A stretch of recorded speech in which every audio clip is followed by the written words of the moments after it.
বর্তমান কারিকুলাম আসলে ওইভাবে শিক্ষার্থী বান্ধব না। মানসম্মত শিক্ষক না হয়ে ক্লাস নেয়, স্কুলে বা স্টুডেন্টদেরকে পর্যাপ্তভাবে শিক্ষা প্রদান করতে পারবেন না। যদি আমরা নন হই কারিকুলাম সম্পর্কে, তাহলে আমরা কথা বলতে ফ্লেক্সিবল হয়ে আমরা কথা বলতে পারবো। ছোট থেকে বাচ্চাদেরকে গুরুত্বটা না দেই, তাহলে পরবর্তীতে এই বাচ্চাগুলো ভালো একটা পর্যায়ে আসতে পারে না। শিয়া বাটার ও ভিটামিনে সমৃদ্ধ লিলি বিউটি সোপ, তারুণ্যময় উজ্জ্বল ত্বকের জন্য। বর্তমান যে কারিকুলামটা আছে এটা আমাদের বর্তমান শিক্ষা ব্যবস্থা পরিবর্তনের জন্য কোনোভাবেই পারফেক্ট না। এটার পরিবর্তন দরকার এবং এটার পরিবর্তন খুবই দ্রুততার সাথে দরকার এবং খুবই গোছালোভাবে দরকার।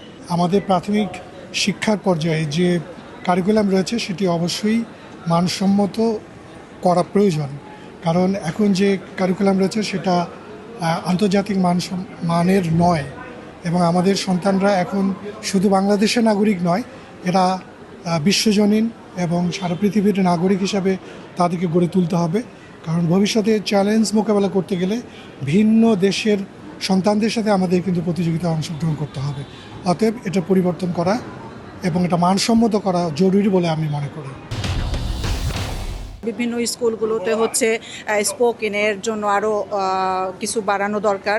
তারপর সায়েন্স ল্যাব করা দরকার এবং আইসিটি ল্যাব, যেগুলো অনেক স্কুলে আছে যে বাচ্চাদেরকে আইসিটি করানো হচ্ছে কিন্তু সেখানে কোনো ল্যাবের ব্যবস্থা নেই।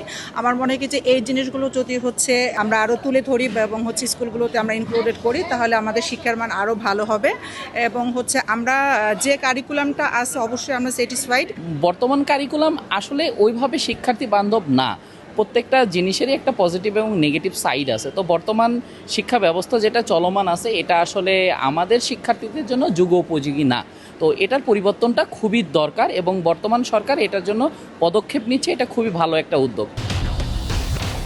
আমাদের বর্তমান যে কারিকুলামটা চলমান, অ্যাকচুয়ালি আমাদের দেশের প্রেক্ষাপট অনুযায়ী এটা ইমপ্লিমেন্ট করা খুব টাফ। সো বর্তমান গভর্নমেন্ট যেই স্টেপ নিয়েছে এটা সেটা আমাদের জন্য আমাদের দেশের প্রেক্ষাপট অনুযায়ী সেটা ওইটাই হবে বাস্তবসম্মত। আরেকটা জিনিস হলো যে একটা প্ল্যান করেছে যে আগে এই কারিকুলাম সম্পর্কে পরিচিত করে তারপরে ক্লাসরুমে পাঠাবে। এটাকে আমি খুব অ্যাপ্রিসিয়েট করি। যদি আমরা নন হই কারিকুলাম সম্পর্কে, তাহলে আমরা কথা বলতে ফ্লেক্সিবল হয়ে আমরা কথা বলতে পারবো। আরও ভালোভাবে যদি আমরা আন্তর্জাতিক পর্যায়ে দেখতে চাই, তাহলে বাচ্চাদেরকে আরও বিভিন্ন কৌশল অবলম্বন করাতে হবে। বিভিন্ন কৌশলগতভাবে এদের আরও শিক্ষার গুণগত মান উন্নত করতে হবে। শিক্ষকদের ট্রেনিংয়ের আওতাভুক্ত করতে হবে, কারণ প্রাথমিক এবং মাধ্যমিক পর্যায়ে যে শিক্ষকরা রয়েছেন তাদের বিভিন্ন ট্রেনিংয়ের মাধ্যমে, ট্রেন আপের মাধ্যমে যদি আমরা শিক্ষার্থীদেরকে কারিকুলাম দিয়ে থাকি বা শিক্ষা দিয়ে পাঠদান করিয়ে থাকি, তাহলে দেখা যায় যে বাচ্চাদের শিক্ষার গুণগত মান উন্নত হবে। দেখা যায় যদি একজন মানসম্মত শিক্ষক না হয়ে ক্লাস নেয়, সেক্ষেত্রে ওই স্কুলে বা স্টুডেন্টদেরকে পর্যাপ্তভাবে শিক্ষা প্রদান করতে পারবেন না। আর আমরা চাই যে বর্তমান যেই পর্যায়ে বাচ্চাদের শিক্ষার কারিকুলামটা চলতেছে এটাকে আরও সুদূর প্রসারী করুক। এখানে আরও নতুন কিছু সংযোগ করলে শিক্ষার্থীদের জন্য খুব ভালো হবে এবং ভবিষ্যতে আন্তর্জাতিক পর্যায়েও মান উন্নয়ন করতে পারবে। সরকার চেষ্টা করছে, নতুন সরকার। আমি প্রত্যাশা করি এবং যে সরকার অবশ্যই এক্ষেত্রে সফল হবেন এবং এই পদক্ষেপগুলোর মাধ্যমে আমাদের শিক্ষার গুণগত মান পরিবর্তন হবে। ইংলিশ মিডিয়ামগুলোর বাচ্চারা যেভাবে এখন দেখা যাচ্ছে যে আগায় আসছে, এগুলো বাংলা মিডিয়ামের ক্ষেত্রেও আমার মনে হয় যে সেগুলো আরও অনেক কিছু ইনক্লুড করা উচিত কারিকুলাম। যেমন বাংলা মিডিয়াম স্কুলগুলোতে স্পোকেনের ব্যবস্থা একেবারেই নাই। আমার মনে হয় সেইখানে যদি আমরা ইনক্লুডেড করতে পারি, তাহলে আমাদের বাচ্চারা আরও ইংলিশের দিকে ভালো হবে।